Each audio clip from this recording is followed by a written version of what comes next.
Good evening. My name is Fred Dufour, and I am a member of the Nicholas School of the Environment Board of Visitors. I would like to thank everyone for taking the time to join us tonight. Our Nicholas Night programs are an opportunity to connect our audience with current Nicholas School research and policy in an interactive format. Each of our speakers will provide a short presentation followed by time for Q&A using questions you submitted in advance, as well as questions you submit to us via the chat function throughout the program. I'd like to take a moment to introduce my co-hosts. We have Dorothy and Jim Fruchel with us, who are both Duke alumni and members of our Nicholas School of the Environment Board of Visitors. Dory and Jim will be assisting us with the Q&A portion of our event later this evening. Please also join me in welcoming our speakers. We have Brian Silliman, who is the Rachel Carson Distinguished Professor of Marine Conservation Biology. His field studies have reshaped decades-old scientific theories about how salt marshes and other coastal ecosystems work. Much of his recent work has focused on the underappreciated role species interaction can play in restorations. We also have Jeff Vincent, with the Clarence Korstian Professor of Forest Economics and Management and co-chair of the Duke Master of Forestry program. Jeff research focuses on the economics of natural resource management and policy in low and middle income countries, with a current emphasis on forest restoration. We are also joined by two members of the faculty from the Nicholas Institute for Environmental Policy Solutions. Lydia Olander directs the Ecosystem Services Program and is an adjunct professor at the Nicholas School. She leads the National Ecosystem Services Partnership, supporting effort to integrate ecosystem services into decision-making and studies environmental markets and mitigation, climate mitigation and resilience from natural and working lands, and sustainable infrastructure. John Virdin is the director of the Ocean and Coastal Policy Program and is also an adjunct professor at the Nicholas School. He has a total of over 20 years experience in studying and advising government policies to regulate human use of the ocean, particularly marine conservation policies to reduce poverty throughout the tropics. We look forward to hearing from you this evening. As a reminder, please feel free to submit questions throughout the program via the chat function. My co-hosts Jim and Dory will be monitoring the question and will moderate our Q&A later in the program. With that, I'd like to hand it over to Professor Brian Silliman. Thank you. Okay, thank you, Fred. And I'm going to grab the screen and away we go. So I'm excited to be here tonight, and this event is what the Nicholas School is about, bringing together natural and social scientists, policymakers, and practitioners, and a large crowd of really interested people that are experts in their fields and trying to solve a problem to help sustainability. And this is a little outline we're going to do for the first 25 minutes. First, I'm going to have a presentation. It's going to talk about why are we talking about restoration and why now? And then I'm going to give examples of how we can really improve restoration science by injecting cooperation theory and biology into our design. Jeff is then going to take over and talk about challenges and promises in forest restoration. And Lydia and John are going to give a 5-minute presentation about scaling restoration to meet rapidly increasing demand. One of the things that I would ask that we all think about is how we can all learn from each other. Terrestrial, marine restoration ecologists, finance, economists, policymakers, and ecologists. What can we learn from our expertise to innovate in this field? Okay, so there we go, slide. So I'd like to start off my 10-minute presentation with a quote from E.O. Wilson from 1992. It was a prediction. He said, "The next century will, I believe, be the era of restoration." For the next 20 years, that prediction really wasn't borne out. In fact, conservation was focused on protected areas, and it hasn't been until the last 5 to 10 years that this era of restoration or increasing demand has really emerged. Some evidence for that comes from the development of the Sustainable Development Goals in 2015, looking for the next 15 years. A key component to all those development goals, or a majority of them, is the concept of healthy nature generates healthier lives for humans. And there's a call for increased nature, not just through preservation, but through restoration. So there's a call by the global community.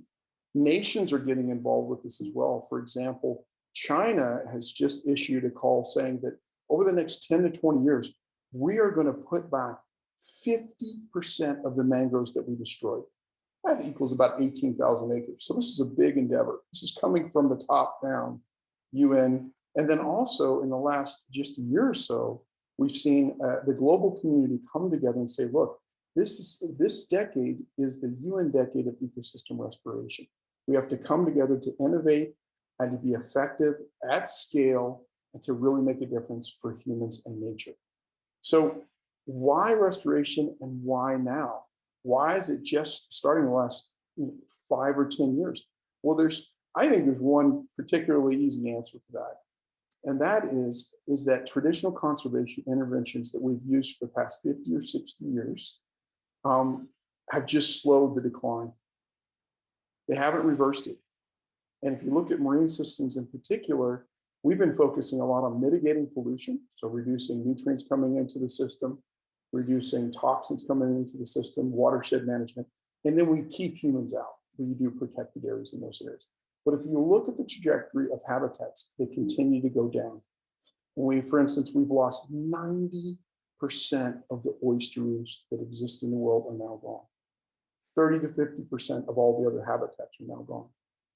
And so there's this call, if we keep doing the same thing, we're going to keep getting the same result. It's just a continual decline. So the global community is saying, how about restoration? And I think about, what's the response of the typical conservation community and scientists to this call? And I use my baseball analogy to sort of think about this. And the baseball analogy is that traditional conservation interventions, like protected areas and marine pollution, are considered in the major league. So when people are thinking about, well, there's this call, but really can restoration come to the rescue? Is that a lot of the conversations I hear there's doubts. They said, well, restoration is sort of in the minor leagues and conservation is in the protected areas and marine pollution reduction, for instance. Those are in the major leagues. And restoration may have some fastballs, but really can't control its curveball. It's very erratic and it's typically ineffectual. And in fact, we wouldn't call it in the AAA, it's actually in the AA. So we're going to invest all this money in something that doesn't work all the time. There's a lot of errors in that. And the data supports that in some ways, if you just look at the averages. So across marine systems, we find that most restoration studies are at small scale, but we need them to be at big scale. They're super expensive on average in those habitats, and they're prone to failure. Most seagrass restoration, it fails. And so we've been thinking about this and we said, well, it's an emerging field. Let's be optimists about that. And because it's an emerging field, there's an opportunity. There's massive opportunity for rapid innovation, and we should not be looking at averages. We should be looking at bright spots and outliers. And we did this in this recent paper that I can share with anybody who'd like to see it. But one example, we said, can restoration work? Can it be successful over the long term? And can it happen at large scale? And we found all these examples. So we want to learn from the outliers. And here's one of them that's very exciting. Off the coast of Virginia, one of the largest restored seagrass bed that I know about in the world is now 1,700 acres and growing about 10 to 20% a year. It's amazing. And it all happened because they put seagrass seeds back into areas that were recruitment limited. We thought it was polluted, but we just put seeds in there and it grew back. It's amazing what we can learn by trying to push the system. So our goal tonight is to brainstorm about rapid advances that are needed to take place for restoration, to answer this challenge from the UN. It's the world is calling on scientists. And we believe, Jeff and Lydia and John and other scientists that are talking about this in Nicholas School, that those advances are going to fall primarily or within two interacting themes: inclusivity and innovation within restoration, and they interact with each other. And so let me give you some examples. So traditionally, restoration is dominated by ecological scientists that have a lot of planning to, in the restored habitat, increasing habitat for a particular goal, biodiversity, or maybe fisheries or forest. But really, we need to involve the whole community. Restoration is for sustainable goals. So there's ecotourism, indigenous peoples and their rights. We have to think about small-scale fisheries, and then bring economists, ecologists, and diverse group together to think about the design and the placement that maximizes many of those services. And ecologists can't do that alone, far from it. So we need to be more inclusive there. We need to be more inclusive. We need to go well beyond what we do in the Nicholas School. We need to go to other schools. And ecology now is typically a sub-discipline. A restoration ecology is a sub-discipline in ecology. What we need to do is look at this, we think, like a cultivation science. Bring in the social sciences. This is what agriculture did, growing corn, growing these crops. We're going to grow ecosystems. We need all these specialties. We need ethicists, we need geneticists. And doing that, we think we can lead to a lot of growth and opportunity and learning. Let me give you a couple examples what we've done by incorporating cooperation theory into restoration. This is cool stuff. So cooperation theory that we have in biology and anthropology is simple. It suggests as stress increases in the system, human neighbors or organism neighbors are more likely to cooperate with each other than to compete. Okay? Restored situations are really stressful, yet the paradigm for restoration is to get all these neighbors away from each other to avoid any competition. So we tested whether or not this global paradigm was correct, and we simply took the same number of plants and put them together. We've done this with mangroves, seagrasses, and salt marshes, and we get the same result, is that simply by putting them together, don't add more resources, you get 200 to 300% increase in growth rates. All you have to do is let them touch each other and work together. Pretty amazing. And it doesn't stop there. I told you seagrasses are really prone to failure. Well, it turns out seagrasses are really dependent on clams, but we never plant seagrasses with clams. Okay? And so we did this now. We're putting clams and gluing seeds onto them, putting the clams underneath the seagrass beds, and we get whopping results, another 300 to 400% increase in growth. And it changes the trajectory of restoration from failure to success. Big, big difference. And all you have to do is plant them together. And this is the last example I want to give you is around the world, coastal wetlands are eroding. And the sky is falling and everybody's saying this is sea level rise, in all cases, and increased storm action. Yet when we go to a lot of these marshes, what we're seeing are explosions and super concentrations of these crabs on these edges. And they're just having a ball, digging through the marsh, eating the plants. Food web theory, which has not been a big part of restoration, suggests that if you insert a predator into this equation, you should see a decline in crab populations. And if they're the ones driving this or having an effect, you should see recovery, restoration of the system. We've been studying this in Elkhorn Slough. Sea otters have been rewilding there after conservation, and they come in and they are very effective predators. They're eating the crabs, and what we've seen over a 4 to 5 year period is that the erosion stops and the grasses start coming down, and it is restoring the system at a much cheaper price in those areas. Just three examples. And so my last two slides, one is that we're learning from forestry science, and they're always replanting their forests. They have seeds, they grow their plants elsewhere. We do this for marshes. We're trying to do this for corals. We can't cultivate the babies, but we collect them. We've worked with Dutch engineering firms and a Chinese shipping company to collect coral larvae. These are all coral babies here in the sea. We're collecting them in storage tanks, and then we're taking them to a dead reef where we outplant corals, and then we dump the babies on the reef. So we're trying to do that. And the other thing we're doing is you cannot buy seagrass seeds anywhere. You can't go to Ace Hardware. You can get a marsh plant, but you can't get seagrass seeds. So we're right now trying to do seagrass farms. And the major point I'm trying to say is that there's a lot of room for restoration. It's young, and what we need is for restoration to really evolve fast. It's traditionally this blue circle where we restore in protected areas or natural areas, but we need to restore nature as much as we can get in all these different areas in the future. So we need your help thinking about that. Jeff, I'll hand it over to you. Thank you, Brian. Every time I hear you talk, I regret my decision nearly 40 years ago to shift from biology to the dismal science economics, but it's what I did, and so it's what I'll talk about now. You've gotten us off to a great start. So I want to talk about forest restoration with a focus on low and middle income countries. Those are the parts of the world where I work. And over the last decade, there's been a series of initiatives that have put forward ambitious goals for restoring the world's forests. And the latest one on the block is the UN Decade on Ecosystem Restoration, which officially launches on June 5th of this year. And it's set as a target to restore 350 million hectares of degraded landscapes by 2030. That's a big chunk of real estate. To give you some scaling of that, that's equivalent to about 10% of current global forest cover. Now, it's a big number, but it appears to be biophysically possible. So about 2 years ago, a paper came out in Science which estimated areas of the Earth's surface where trees can grow but are not currently present, and came up with a number of between 1.7 and 1.8 billion hectares. That's 5 times the Bond Challenge goal. So it seems, or the UN Decade goal. So it seems possible to, biophysically at least, to restore this large area.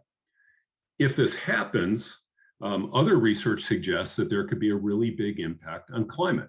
A paper in Proceedings of the National Academy of Sciences 4 years ago identified forest restoration, that's the top bar here in red, as having the greatest potential for mitigating climate change among all land-based options for addressing climate change. So big potential. And then soon after that, in 2018, landmark report by the Intergovernmental Panel on Climate Change, which was about limiting global warming to 1.5 degrees centigrade, identified afforestation and reforestation, the little red box here at the bottom, as being the cheapest on average of solutions for getting carbon out of the air, okay? So forest restoration looks kind of promising in a number of ways, including for addressing climate change. And adding to the positive vibe here, there's quite a bit of evidence that there's a forest transition underway. Now, when we think about low and middle income countries or developing countries, I think we automatically think about deforestation as what's happening there. But among the 139 or so low and middle income countries in the world, 30% of them have increasing total forest area. And those are the countries shown in dark green here. Another 85% have an increasing area of planted forests. And that's the light green plus some of the countries in other shades. So majority of developing countries have increased areas of planted forests. 40% of developing countries have a declining agricultural area or decreasing rural population. And that includes countries in many of the colors here, but in particular, the kind of light blue and yellow. So lots of evidence that a transition is underway. And what this means is that it's a process that's kind of similar to what, or maybe similar to what happened in New England in the mid-1800s, the US Southeast in the early 1900s, where as a result of economic development, people left rural areas, labor force for agriculture became tighter, land shifted out of agriculture into forests. And this is a picture of a diorama at Harvard Forest. So this idea that there could be land available to restore forests on seems to have a lot of support. But there are some caveats here. Now, countries have lined up to make pledges for restoration under these various initiatives. And the average pledge by countries under the Bond Challenge, okay, is to restore an area of 3.4 million hectares over 2020, 2030, the next decade. On average, those very same countries lost nearly 1 million hectares during the last decade. So we're talking about a massive reversal in trends. If we look at planted forest areas, countries that have data on planted forests showed the increase, and this is the increase in our total forest, 3.5 million hectares, so about the same as over here. We're talking about basically the same data. But what's new here is the information on planted forests. They planted about 500,000 hectares during the last decade. So that would need to be scaled up by a factor of about 7. So big need for scaling, okay, if we're going to achieve the goals that these initiatives have stated. And this is happening at a time when actually tree planting globally has been declining. And so here I'm showing you information for 4 major developing regions, and then the 2 decades, 2000, 2010, and 2010, 2020. The gold colored bars are lower than the blue colored bars for every region in the world. So there's actually been a slowdown in the rate of planting of forests. Restoration is expensive. Brian alluded to this. The estimated cost under the UN Decade on Ecosystem Restoration is about $100 billion per year. Now, where might that money come from? Well, if we're looking at the global south, we might think of foreign aid. Well, foreign aid in the ag, forestry, and fisheries sector for environmental purposes is a tiny fraction of that 100 billion. Okay, so flows of foreign aid are really, really small compared to the funding needs for restoration or estimated funding needs for restoration in low and middle income countries. How about government spending? So China has had the world's largest payment for ecosystem services program. And between 1999 and 2015, the government of China paid out about 70 billion US dollars to more than 30 million smallholder farming households to restore forests on some 15 million hectares of sloped cropland. So we know we've got an example of a government that's been able to scale up restoration quite substantially.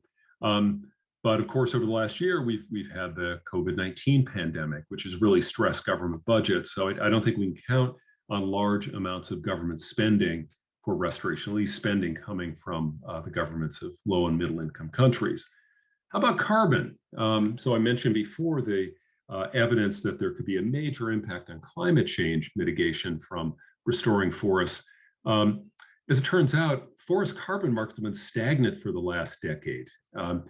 Ignore these 2 bars on the right, these yellow colored bars. Those refer to a program in Australia. If you look at the rest of the world, the sales of payments for forest activities that reduce emissions from forestry, that absorb carbon by restoring forests, have basically stayed flat during that period. So we haven't seen any real growth in forest carbon markets. I hasten to add here the exciting news that came out last week from the climate summit that President Biden convened, that maybe we're going to turn this around and we're going to have more serious climate policies. But that's not what we've had for the last couple of decades. Really, the main point I want to make is that when we're talking about forest restoration, particularly on lands that have not been in forest, and those lands are typically agricultural lands, then we're talking about land that belongs to somebody. And that land is important to the livelihoods of the people that it belongs to. And what's necessary is to create incentives for those folks to restore their forest, but also to retain it as forest. And that retained part is important. If there's not an incentive to keep the trees, then the land ends up being converted back to agriculture. And what I'm showing here on the right is some information from Costa Rica, about 20 years after fields have naturally regenerated. So suppose that the landowner does not make a direct investment in forestry, but just lets the land go naturally back to forest, which will happen with succession. 20 years after that, on average, 50% of that land has been converted back out of forest. And the percentages go up with time. So we need an incentive for those folks to whom the land belongs to restore forest on it, to get something out of it.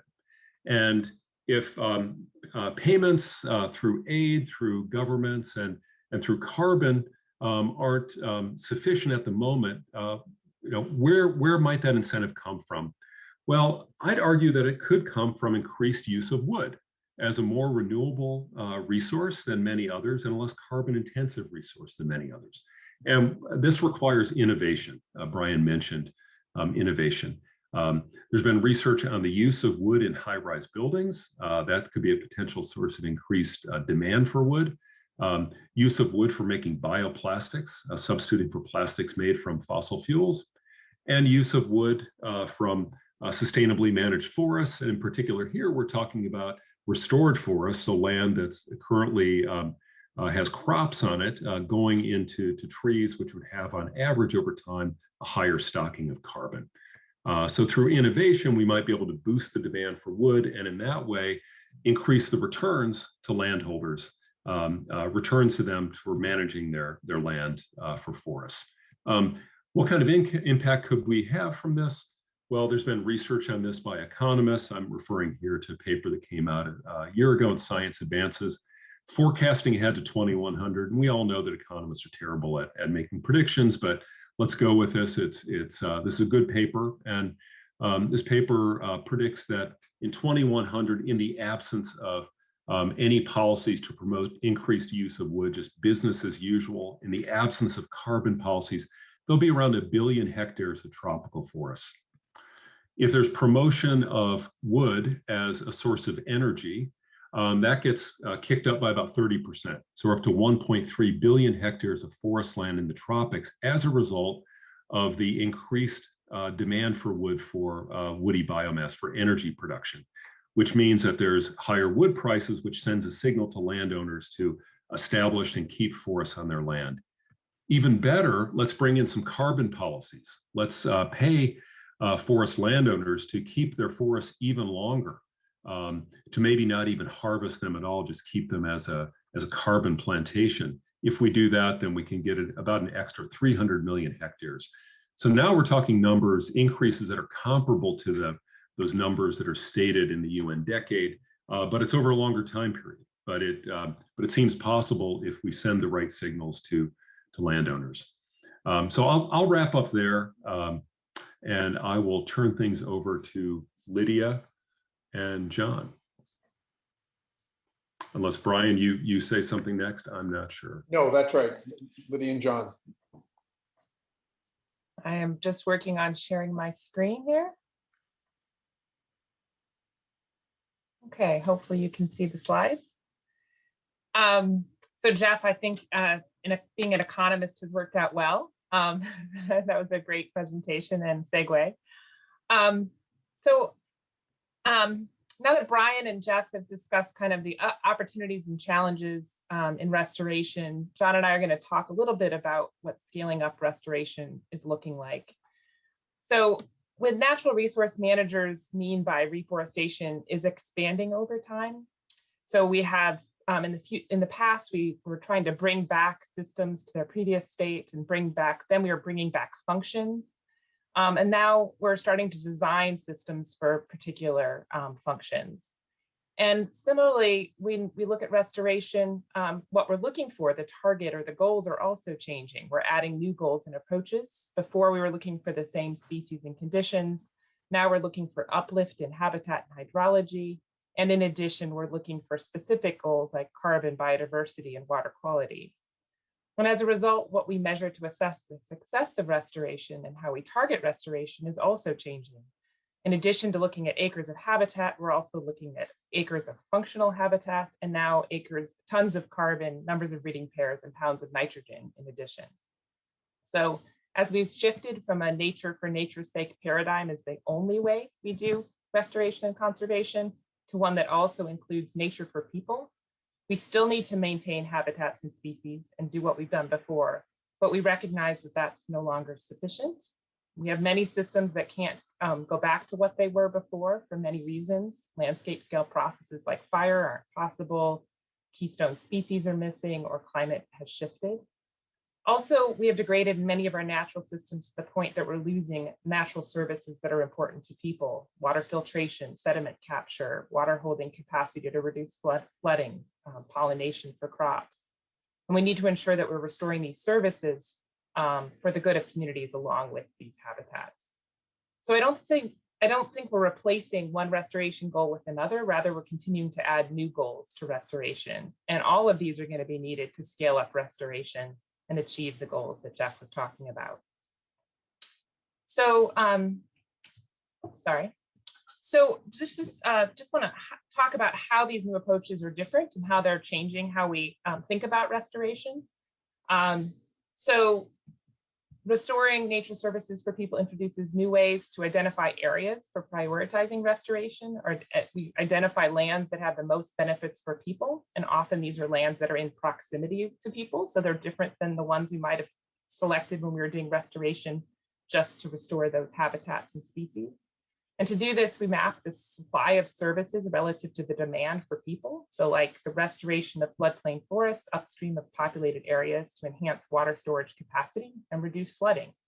So this map is an example of lands and properties that are protected and restored by the North Carolina Land and Water Fund.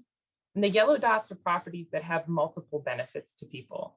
And so these may be things that would be prioritized moving forward. The Jordan One Water Initiative is looking at multiple priorities for the lands it protects around the Jordan Lake, for example. They're using some of the same data. Newer goals for restoration also suggest new ways you might communicate about the benefits of restoration, which might be good for bringing in additional support for restoration. This is an example from a large oyster reef restoration by the Nature Conservancy in Texas. So right now we look at these systems, look for more oysters, more associated fish. And these are traditional measures of biophysical and ecological benefits. But moving forward, we can also look at things like the number of anglers that are having a more satisfying fishing experience, the increase in economic activity, new jobs, and these social and economic benefits to people that also help move restoration forward at a larger scale. All right, now I'm going to hand this off to John. I will continue with the slides. So John. Yeah, thanks so much, Lydia, and hi, everybody. It's my misfortune to try to follow those great presentations from Brian, Jeff, and Lydia, but I just wanted to give everybody a couple closing points here on the prospects for scaling up restoration, and particularly just to emphasize the role of governments and why there may be some, at least, optimism on the ambition from governments going forward. Brian mentioned at the outset the Sustainable Development Goals and the agenda that international governments have signed up for over the next 10 years. And I think as we go forward in this decade and even beyond, as Brian mentioned, the outliers become more the mean and what we can do with restoration. I think there's going to be more, I hope anyway, hopeful that there'll be a little bit more recognition from governments of the role that restoration can play as a mechanism to achieving a lot of the other sustainable development goals that have been set and that are driving so much of their agenda. But as Jeff mentioned, and Lydia, if we go to the next slide, please. For many governments, particularly throughout the tropics and lower income countries, even if that ambition is there, even if that commitment is there, the government's budgets are going to be heavily constrained after the pandemic and going forward. The funds to invest in restoration, even as an infrastructure investment, are going to be pretty limited. And we've just started to take a look at this. Jeff mentioned the goal of 100 billion needed annually for restoration. And so looking at the mismatch between aid right now and restoration funding needs for so much of the world, and particularly lower income countries throughout the tropics, we're seeing over the last 5 years a total investment by one of the largest funders for lower income country governments, the World Bank, at about 1.24 billion over that last 5-year period, which is a drop in the bucket, as Jeff mentioned, for what we need, and is about only 3% of what the bank is investing in agriculture in total. But I would say the sort of the glass half full, or the optimistic perspective on this, is that from where the World Bank was, which was even just beginning to look at conservation and the paradigm shift that Jeff mentioned starting in the 90s, to now moving to restoration, 1.24 billion over the last 5 years is a more significant commitment from the World Bank.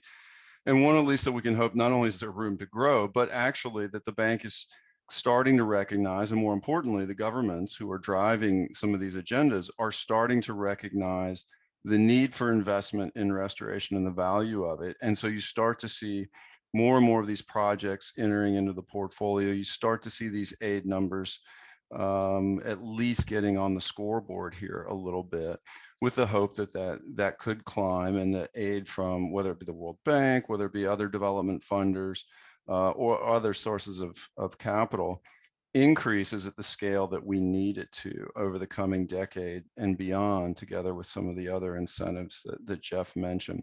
So I just want to close out on that note saying that, okay, we have a relatively low baseline right now for aid to governments throughout the developing world, but there is hopefully at least a start of a commitment here that wasn't there in the past, and hopefully that room to grow will materialize as a part of at least one mechanism to go to scale in the coming decade on restoration. So just wanted to add that last point, and I will conclude there. Thanks.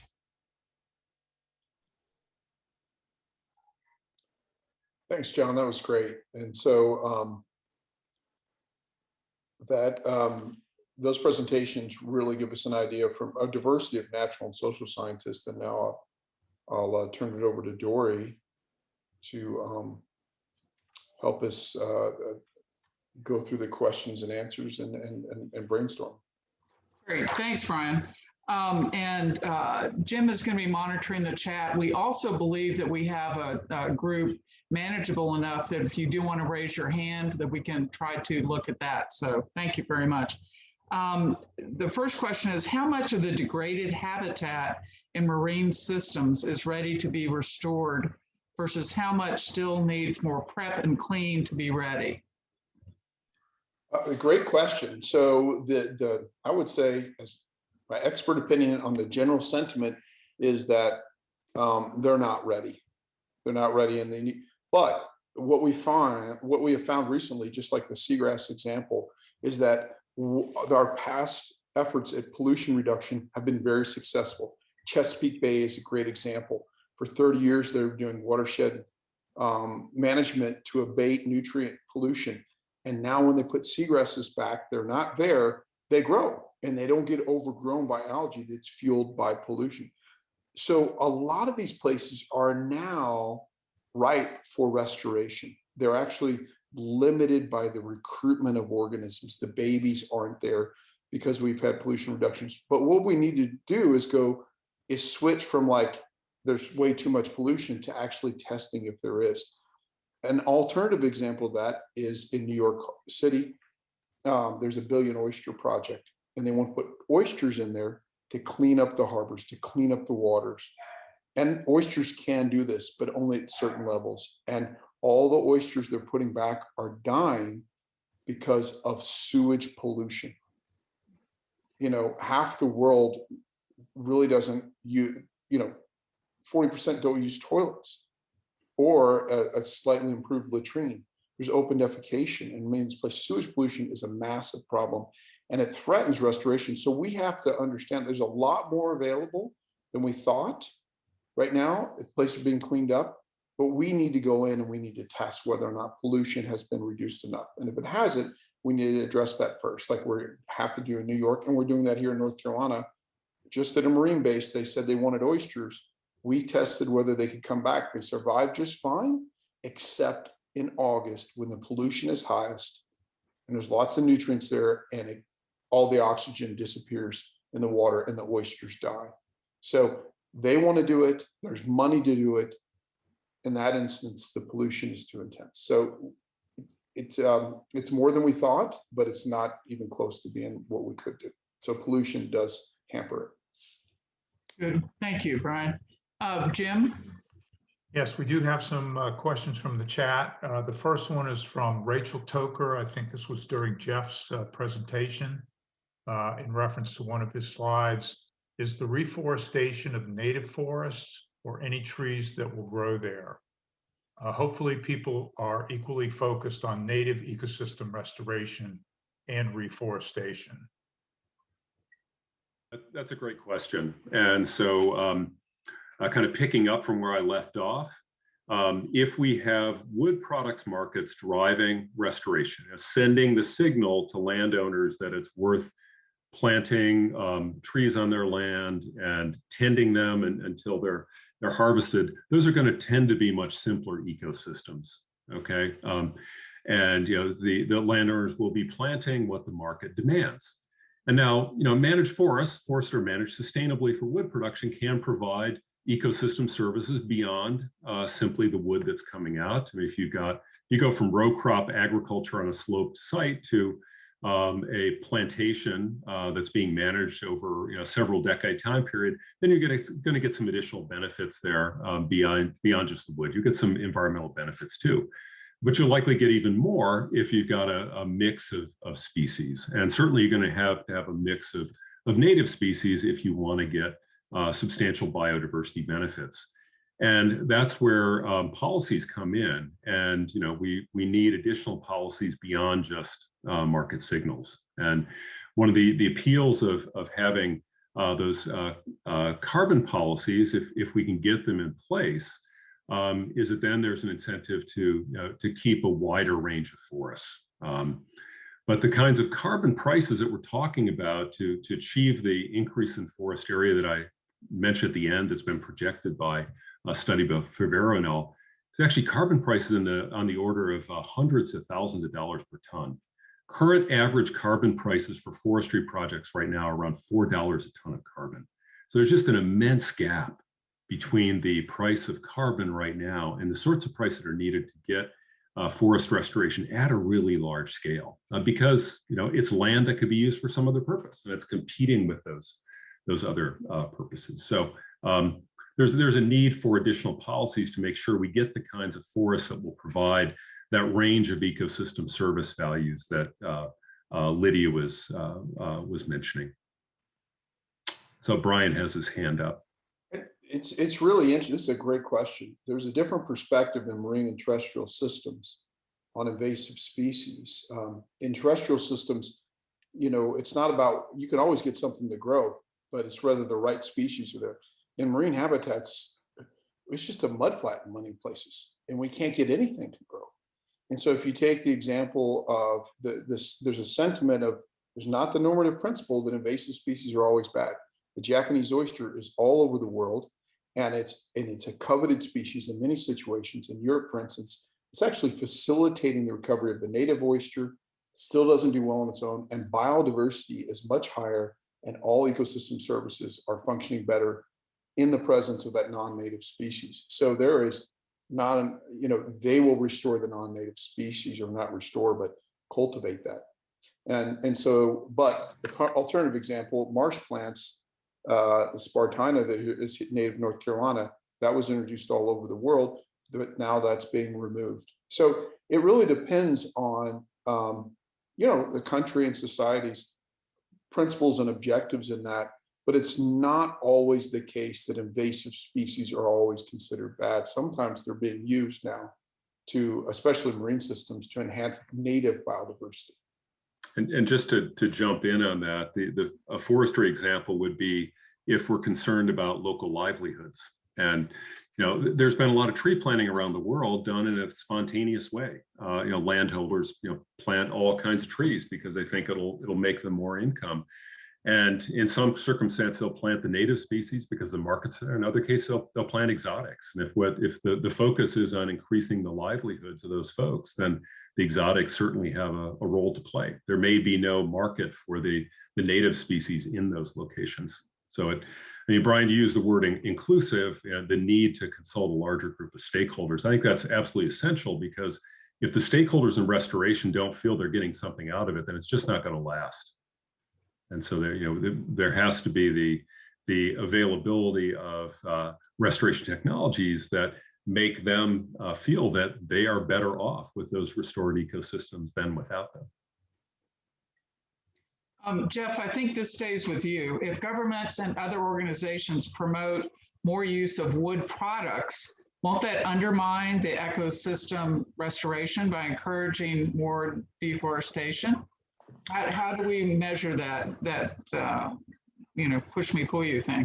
Yeah, so, deforestation is caused by a demand for the land. And the chief driver of deforestation is agriculture.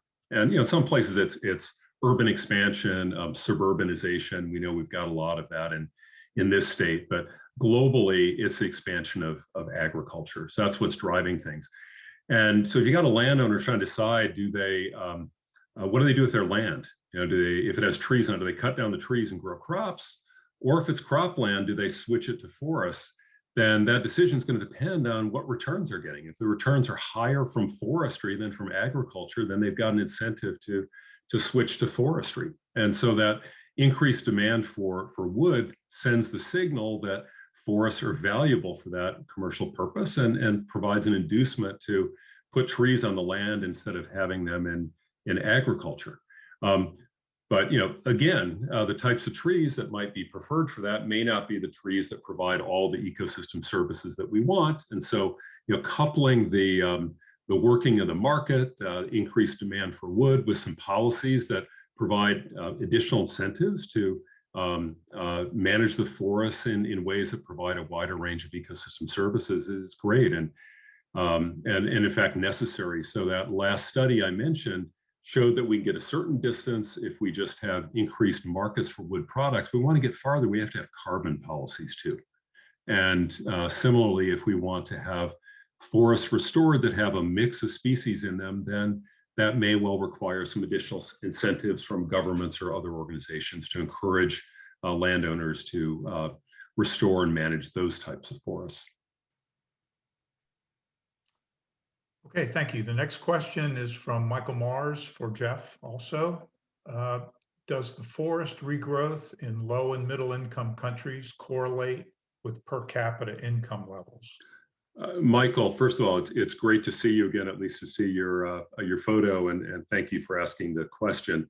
There's a general correlation there. The cessation of deforestation and the increase in forest returning are generally correlated with increases in income. And so we tend to see the higher rates of forest loss, the lower rates of forest restoration in lower income countries. That tends to turn around as countries become better off. You know, it's not a perfect correlation, but it's certainly there. And you know, much of that has to do with these social dynamics. When an economy grows, typically that's through jobs that are in more urban settings, manufacturing and services jobs. People leave the countryside. When that happens, you got less people to work on the farm.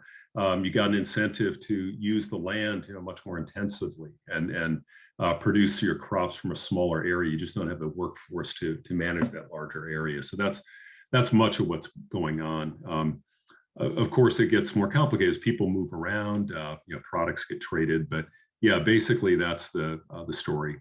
Economic development tends to take pressure off the land. Again, I say tends, you know, being certainly well aware that there are exceptions to that as a general tendency. I think the next question can kind of be a free-for-all.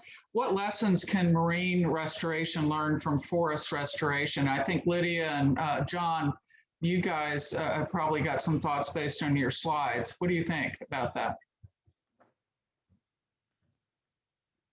Lydia, over to you.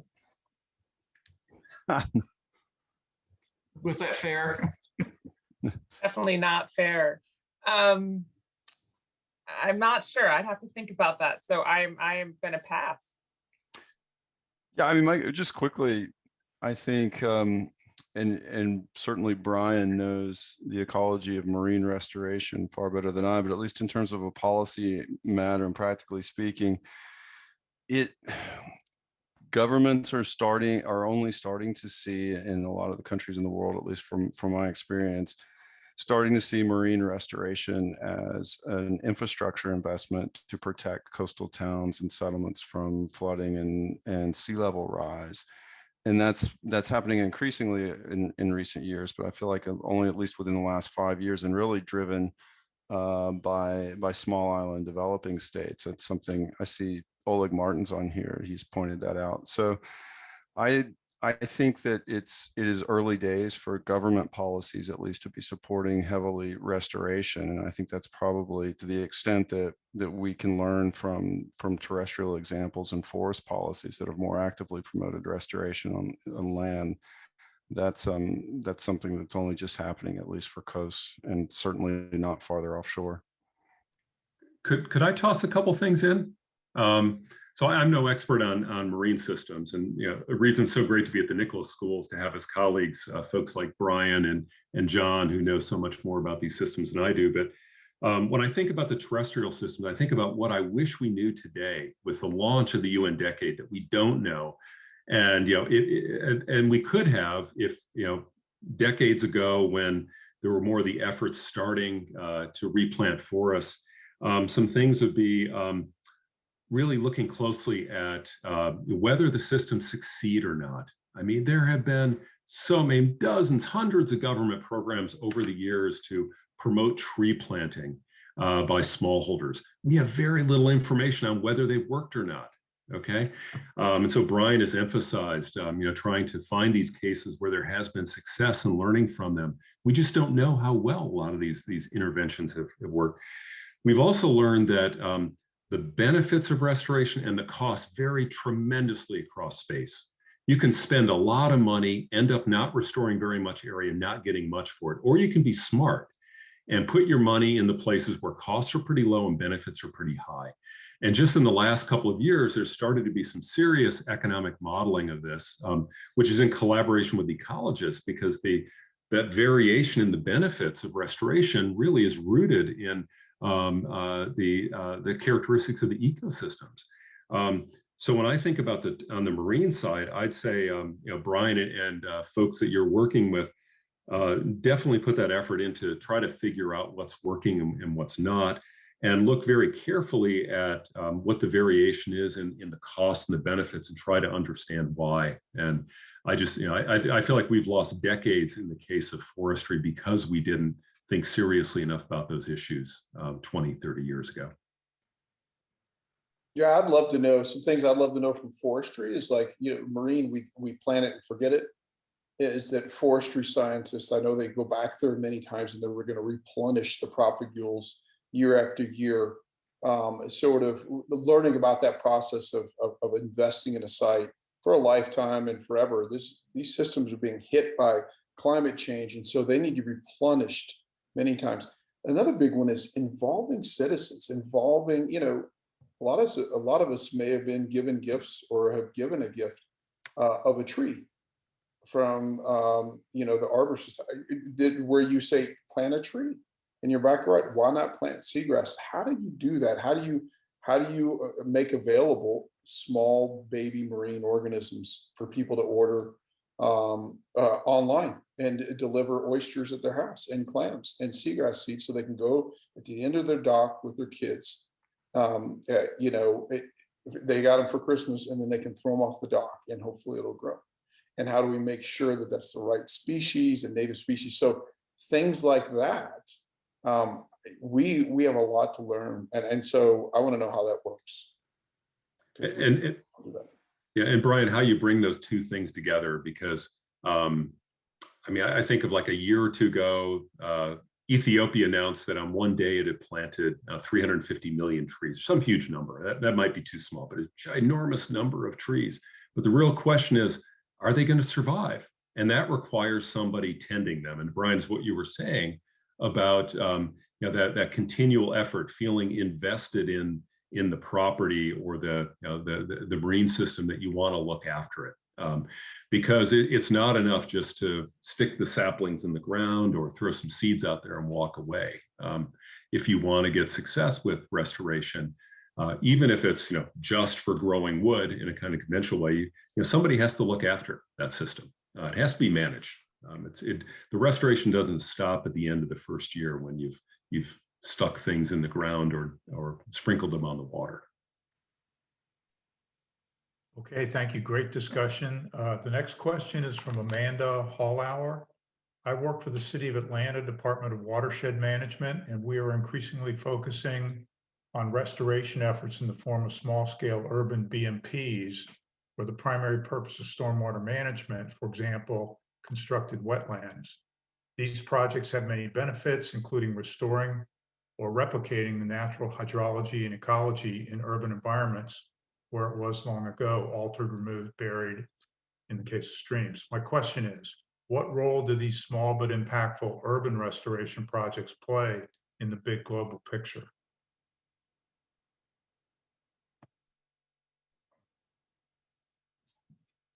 Well, I can just add one thing here, which is that those small urban projects, because they're surrounded by lots of people, tend to be really important for providing those ecosystem services that I mentioned. So they tend to be affecting more people than restorations that are out in the wilderness. And so there's significant benefits locally. They can, reduce temperatures locally and improve air quality, reducing air pollution locally, as well as the water quality benefits, the water storage benefits. And then, of course, there's a bunch of research coming out about the mental health benefits and learning benefits of having forests and healthy ecosystems around. So tremendous benefits to people to have those systems. They may not be at the large scales that Jeff was talking about to reach some of these big goals, but I think they contribute in lots of different ways. And the other thing I'm seeing around North Carolina right now that's interesting is there's a lot of effort underway to think about how we can increase our forests. And it's every agency and every part trying to figure out how they can contribute. What are the different pieces they can contribute? So some of these urban smaller pieces will be part of the broader kind of story that I think they pull together in terms of what can be done to restore forests within North Carolina, for example. Yeah, I would say, small projects matter when they're in out of proportionate areas where they have large effects, like Lydia said, and also when they just add up. And so living shoreline projects is a good example in North Carolina, where 30% of the shoreline can be is defended and hardened. And now we're going back there and we're making these hardened shorelines, not just concrete, but an integrated hybrid system with nature and person infrastructure. And we're starting to add that up, and it's becoming significant over time. It's a large portion of these hardened shorelines are now being converted to nature-based systems, and they're more effective and they increase biodiversity. So what we need to do is we need to catalog those. That's another thing. And we're starting to have clearinghouses indexes on the internet where you can enter in the coverage of habitat that has been planted. And then we're gonna synthesize all that information so we can say, look, this is where we're at, and this is where we want to be in 10 years. This is the amount of habitat we want, and how close are we? So we just need to keep track, and they will add up. Excellent. We have an overview question, which is, what are the various sources of funding for the ecosystem restorations? Government top down, individuals, foundations? Where's the money for this?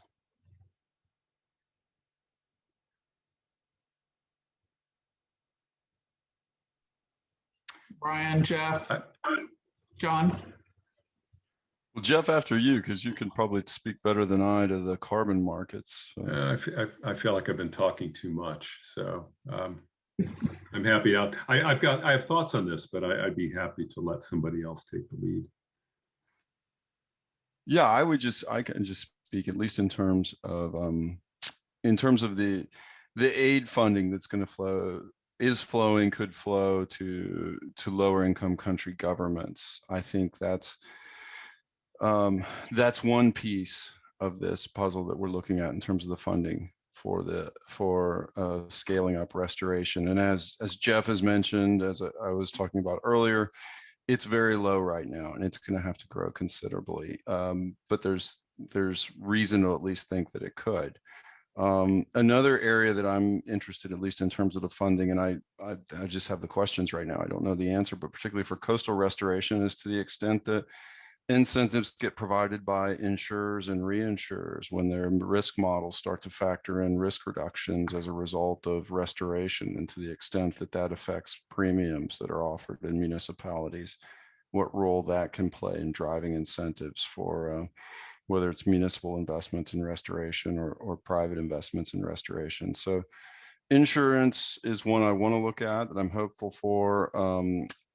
Throughout the tropics, aid budgets we're looking at to see if and how those can increase. Those are two, at least one's an incentive, one's direct funding from public budgets where I'm looking at.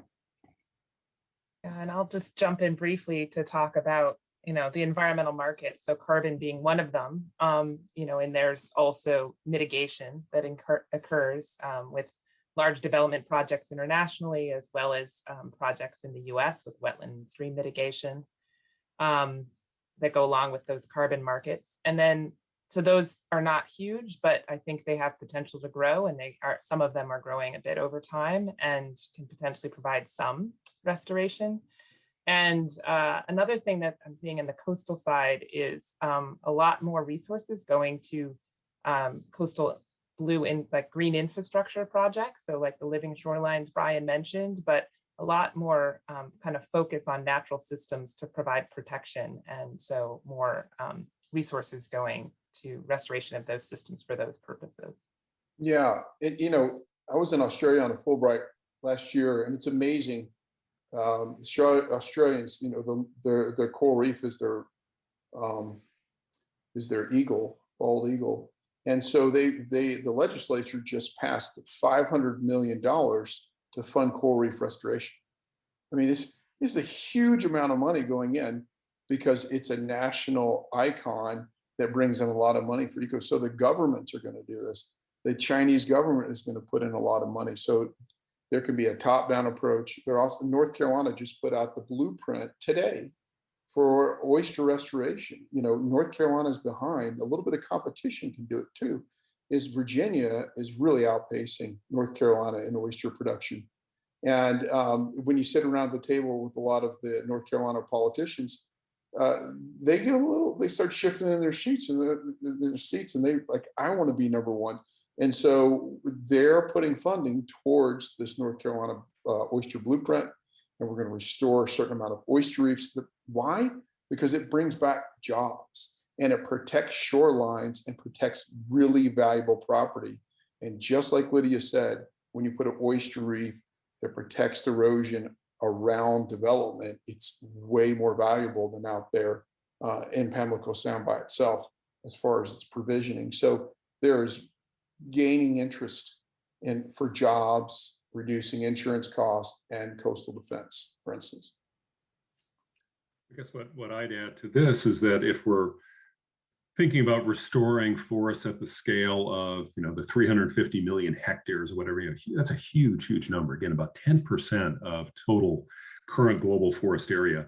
Then there has to be private capital coming in. There's just no way there's enough funding in government budgets, aid budgets to support this. So the source of money, ultimately it all comes from private individuals or institutions. And the 40 or so million hectares of forests that were planted in the last 10 years in low middle income countries were primarily planted by individuals. They thought it made sense to plant those forests. And so it was an investment that they thought they would get a return on. And if we can structure these restoration opportunities so that they have that character, they're an investment, there's going to be a return earned by the party that is putting the money in, then it's not just a cost proposition, right? It's a proposition for making the economic pie bigger and making people better off.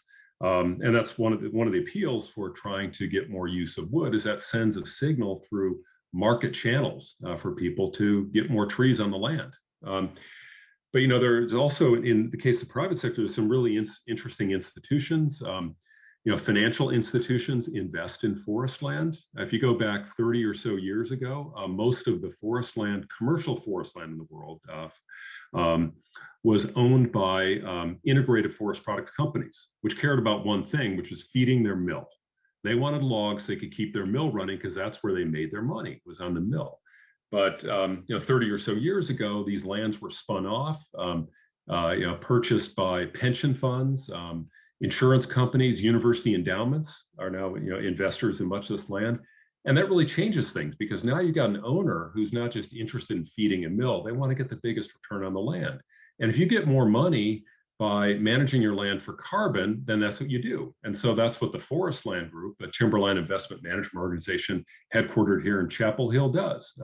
It's the largest player in California's forest carbon market, and it makes money by managing its forest land to sequester more carbon.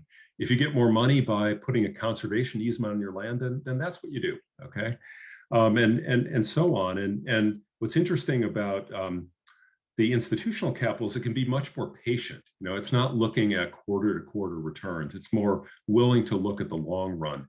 And that's important for restoration. And the pension fund and other financial institutions' investment in forest land right now is largely coming from a small number of richer countries, but there is growing interest on the part of pension funds in low and middle income countries to start investing in forest land. And that would unlock a lot more capital that could go into restoration. And if anybody's interested in that, there's a really nice report that just came out from the World Bank on promoting more financial institution involvement in forest restoration in low and middle income countries.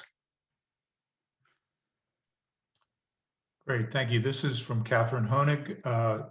Similar to the discussion we've just been having, how are determinations made as to where to initiate restoration projects, and who makes those decisions and initiates and funds the projects?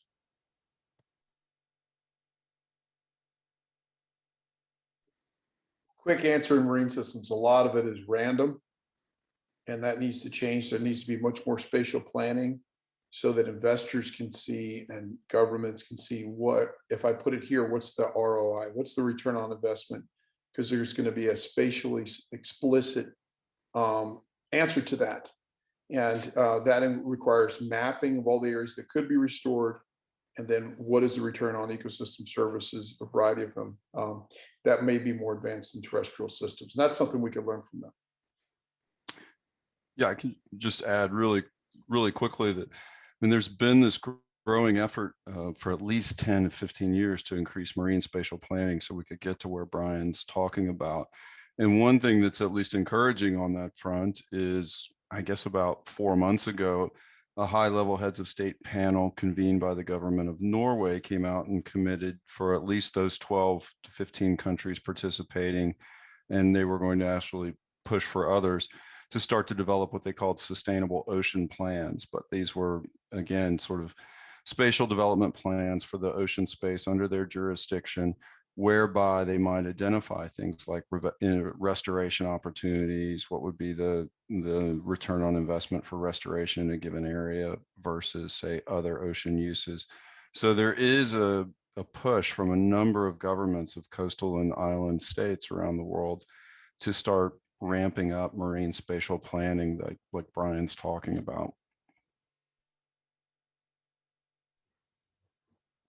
We have a question on asking you if you could explain more in detail the money to sequester carbon. How does that work? Is it small scale? Is it large forest?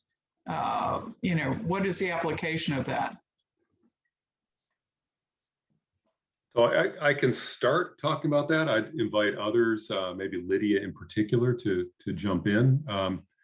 So, you know, there is a carbon market of sorts that involves forests, and I guess the first thing to mention is that you can have two kinds of situations under which money would flow to forest owners. One would be where there's kind of a regulatory requirement. So California has a cap on emissions, and a way that a company can meet its obligation to reduce emissions, besides reducing emissions from its own sources, say it's a power plant or some other industry, would be to make an offset and invest in forest management to increase the amount of carbon that's being stored on the forest. So that's in response to a regulatory requirement.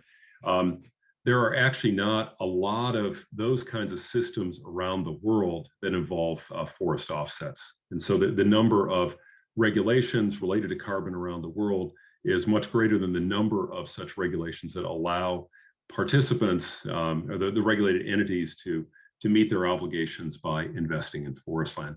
But then you also have voluntary efforts, which are not in response to any requirement by a municipality, a state, or a national government, but an organization has an interest for whatever reason in reducing its carbon footprint, and it takes actions to to increase forest area or manage the forest to store more carbon. So there's these two different approaches, and how they work in practice just it varies a lot. I mean, there's a lot of differences in the details from jurisdiction to jurisdiction. I don't know. I don't know if I've said the right amount or not, but it's not a hypothetical that we could invest in forestry to sequester more carbon. It's happening. There's systems that allow for that, but they vary a lot. And I'd also say that we don't understand very well yet just how much additional carbon is really being sequestered through these efforts. That's a matter of careful measurement and also trying to figure out what would have happened if you hadn't had that system in the first place. So maybe the forest owner would have managed their land differently anyway, and they're getting the carbon payment but not doing much different. So there's still a lot that we have to learn about how these systems operate. But Lydia, do you want to add to what I've said? Yeah, just a couple things. So first, I'd say that the forest carbon projects and programs that kind of have been around in the last decade or so have really only worked for very large forest owners. So they haven't been accessible to the family forest owners. It takes a lot of money to kind of put these projects on the ground and get them up and running. But there's huge growth. There's I think 4 different groups in the US that are working on different models for forest carbon that will be accessible to small forest owners within the US. So, and those I think are at this point, they're pilot scale models, but they seem like they have pretty good models that might be scalable, and they've been successful in the bits that they've started so far. So that's really promising. I'd also say that the USDA, there's a lot of discussion around a carbon bank from USDA, and that this idea would be to help support the growth and development of these markets for agriculture and for forestry. And so those would provide opportunities to really scale up the carbon market in the United States, potentially. And the other thing I want to mention is that the carbon programs, so there's these organizations that have the standards and verify and kind of keep track of the carbon accounting. There are a number of them. And one of the interesting trends that we're seeing in all these programs is that they used to just count carbon, but now they all have standards that are starting to count everything. So they're counting water benefits, they're counting social benefits, they're counting biodiversity benefits.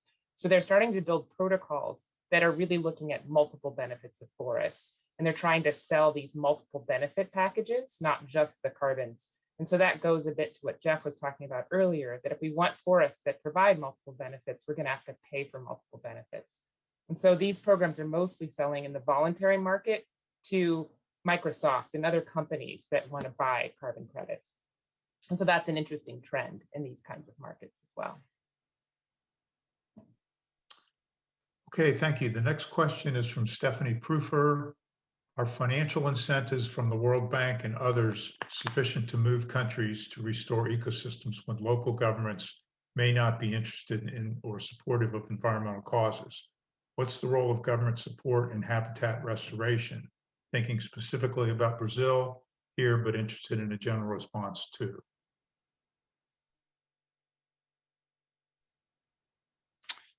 I guess I can take that one. Jeff, you've also looked a lot at the World Bank. First, great to see you, Stephanie. Wonderful to see a former STAR student. Yeah, I would say quickly that the World Bank will be able to, essentially their funding will follow governments if governments want to invest in these things. The World Bank operates on a relatively decentralized funding model that's driven by the government members that they respond to. Every government basically dictates whether or not they're going to borrow or accept a grant from the World Bank. So if governments want to push on restoration, then World Bank funding will follow. Conversely, the World Bank maintains a policy dialogue over these fundings with each government. And so the bank can start to introduce restoration into that dialogue more often and say, this is something that you might want to be thinking about for the policy goals that you have. I would say lastly, in some instances, the World Bank is sort of a custodian for global funding or global public goods, so to speak. So if governments want to use the World Bank to create incentives, they'll pool grant funding at the World Bank that's available for countries and governments, and that can be an incentive to actually move governments. So governments might have grant funding opportunities that the bank is holding that would incentivize investment in restoration. But if there's a difference between the local government and the national government, the World Bank would have trouble probably, pushing one versus the other. Just to add a little bit to that, so over the last year and a half or so, I've been looking closely at the costs of World Bank projects that involve reforestation or afforestation, forest restoration, just in general terms, increasing tree cover on the land. And what I noticed in reading through, literally hundreds of documents for a large number of World Bank projects, more than 100 projects, was there was a significant shift somewhere around 2010 or so. And John, you were at the bank, so you could probably date this more firmly, but I kind of noticed it around then that there was a significant shift from the projects being described as having the national government as the main partner. Okay, and the national government always has to be involved because it'll have the fiduciary responsibility for the project, but a lot more engagement with local communities or subnational governments. And this is in the case of the forestry projects. And so there seems to have been that shift to engage much more locally with those parties who are interested in restoration. And I think in general, that's a good change, based on what we've discussed before, that those who are interacting most directly with these ecosystems, who probably depend on them for their livelihoods, their lives, need to feel a stake in the project. And so if the projects are engaging more with local communities and governments, and I think in general, they're going to be more likely to succeed. However, one thing that we did notice is that the cost of these projects are also higher. And you don't get something for nothing. And so the transaction costs have gone up. And so ultimately these projects may be more successful because they're working evidently more intensely locally, but it costs more. But if they're more likely to succeed, that could well be money spent, because at the end of the day, it's not just about spending the money and spending $100 billion a year, but we want to see the ecosystems restored and the services that they can provide being supplied. And so spending more to get a higher chance of success and have a project that provides a higher level of benefits to the local and global beneficiaries, that's a good deal. But it's not the case, at least in what I've seen in the World Bank projects, that by working more locally, you get cost savings. Actually, it's the opposite, but maybe you get more successful projects. John, I don't know if any of that accords with your experience when you were at the bank.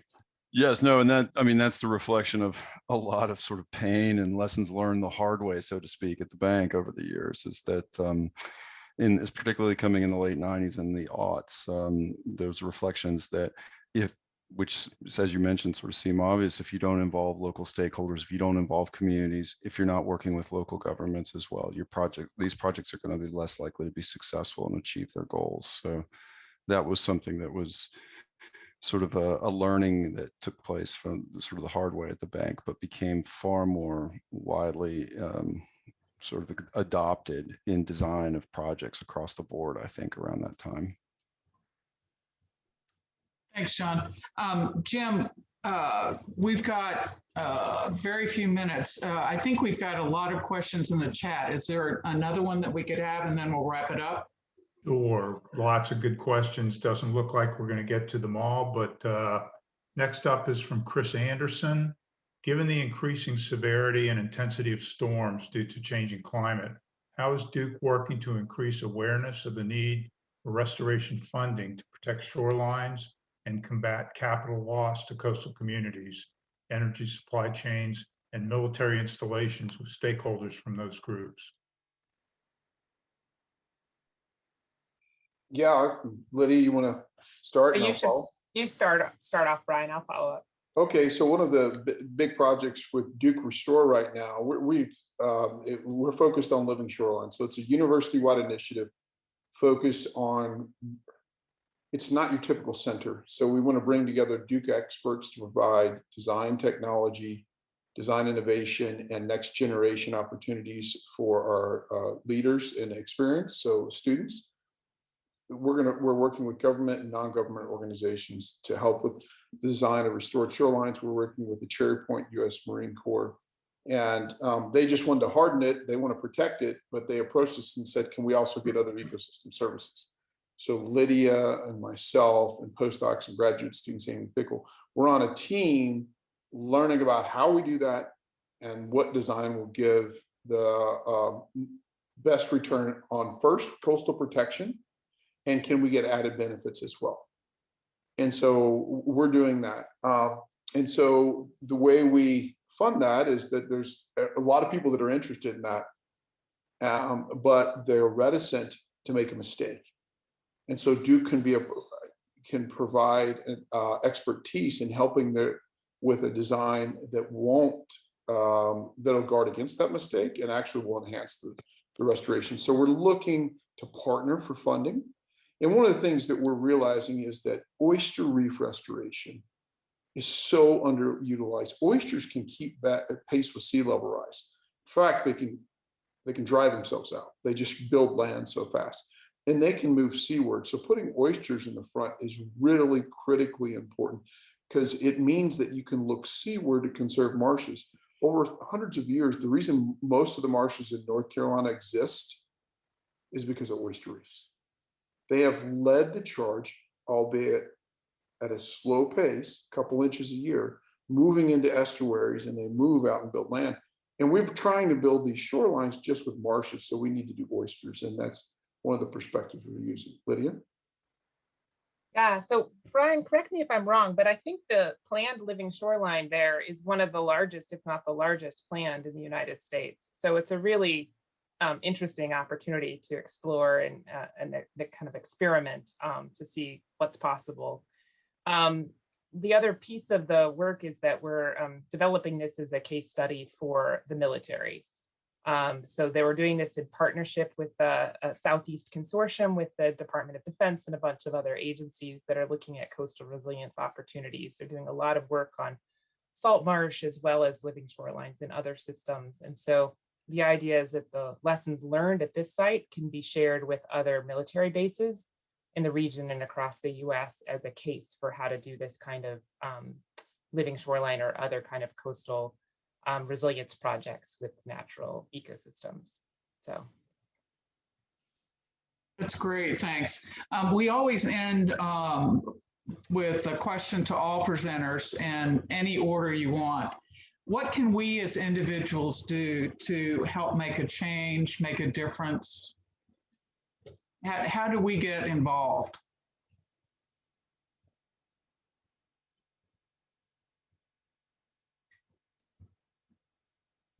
That's a great question. Yeah. I'm going to go back to my, was a history major as an undergrad, and I asked this of a civil rights leader in Charlottesville. How can I even do anything? It seems so overwhelming. And he went and said, look, everybody has a different size bucket of influence. The key is it could be something where you can just get involved with a local wetland restoration project. If you own a large scale business that does, for instance, produces concrete, how can you go into the production of concrete that actually takes up carbon? The key is you have to spill your bucket. And so one of those is don't be overwhelmed with doing something small, because it will add up like we talked about. So start small, and then you'll get ideas to go bigger. And then I would suggest doing restoration locally in habitats that you hike through. You know, we're restoring forests, we're restoring wetlands, something local like that, where you can continue to learn about it and watch it restore, and then get involved and use your specialty, because this is going to be a really expansive science. It's not just about ecology. Ending right now. I think that's a great response, and to complement it, I would say, thinking bigger, take action on climate change or support those who want to take action on climate change. I think that's absolutely critical, particularly for forest restoration. I would imagine for case of marine restoration as well. If we have climate policies that involve payments to forest owners for carbon sequestration, then we're going to see a lot more restoration happening. And we're going to have incentives to keep the forests that we currently have instead of having them be lost to other land uses. So I'd agree with what Brian has said, but to try to say something different, I would say do what you can to support action on climate change.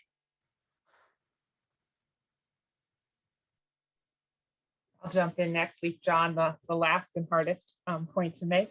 I would say that I think there's a lot of opportunity kind of to do kind of local activities that are related to restoration and support kind of efforts on the ground wherever you are. And so I think, you know, in just looking at the work that I've been doing in North Carolina, it's very much a everybody's involved in trying to find opportunities to build forest opportunities and coastal opportunities. It's, you know, everybody, all the local groups, the land trust, the state agencies. So I think there's just lots of opportunities to engage with these communities and help them figure out and how to build restoration more broadly. Thanks, Lydia. No, well, just closing, I'm just looking at Deborah's comment in the chat. And so I would just say specifically to, along the lines that Jeff mentioned, for all of us working in what we're doing in different ways, learning about restoration, learning how this figures into your business models, into your work, and particularly, for example, taking it as an investor or finance, where you can be investing in nature and investing in restoration or nature positive investments. That's one example, but I think ways to learn about how it figures into your business, your model, whatever your work is, I think will be exciting.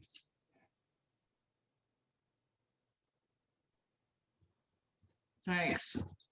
Kevin, I think I turn it over to you, please. Okay, thank you, Dory. I was really impressed by tonight's presentation. We had 4 brilliant faculty members, and a lot to share. And I really was impressed with the span of information presented tonight, and more impressed with the questions from the audience and the opportunity it gave the faculty to go into a really deeper dive into their areas. So again, thank you to Lydia, Jeff, John, and Brian for doing this tonight. And thanks again for Dory, Fred, and Jim for all the behind the scenes work with the questions. I'm the Associate Dean at the Nicholas School, and I wanted to say thank you all. I recognize a lot of names in the audience tonight, either from board members, but also from donors and supporters to the school. I do want to pick up on that question that Deborah posed about, you know, how do you throw money at this? And I think that the school provides opportunities for you to do that and to support some of the faculty members' research. So that's something I didn't want to overlook, and I put in the chat earlier about the Dean's Research Venture Initiative. This is not a sales pitch, but I just thought it was appropriate based on the questions. But there is a program you can support the Nicholas School, so I wanted to point that out. It's in the chat. It's also on the Nicholas School's website, and your donation actually will be matched. So you can double your dollars and support the Nicholas School's research. In the chat right now, I am also just putting in a link. All of the content that we're presenting at Nick at Night has been entered into a library on the Nicholas School website under a theme that we're calling the Environmental Academy.